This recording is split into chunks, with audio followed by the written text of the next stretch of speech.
Okay, so delayed childbearing, which has increased greatly in recent decades, is associated with an increased risk of infertility, pregnancy complications, and adverse pregnancy outcome.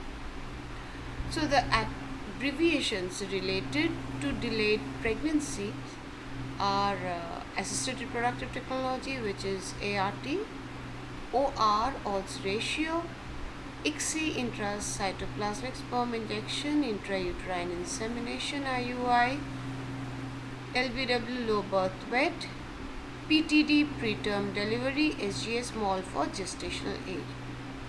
So, what is actually the definition of delayed childbearing?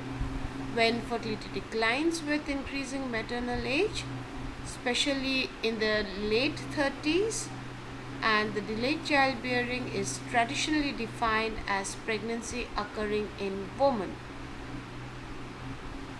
The population has been referred to as advanced maternal age, and in very recent years, advances in ART have challenged the traditional age related boundaries of reproduction.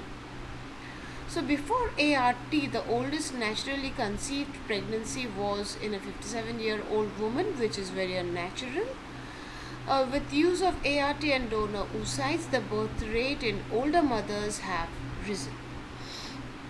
So, maternal age is the most important determinant of fertility and obstetric and perinatal risks, which increases with maternal age. Many women are unaware of the success rates of limitations of ART and of the increased medical risks of delayed childbearing, including multiple births, preterm deliveries, stillbirths, and cesarean section.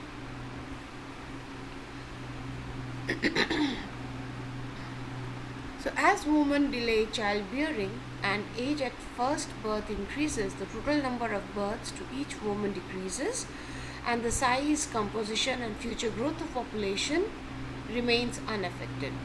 The postponements of the first birth have been associated with smaller family sizes and increased childlessness, so all of which contribute to the overall decline of fertility and fecundity, which is experienced in recent years.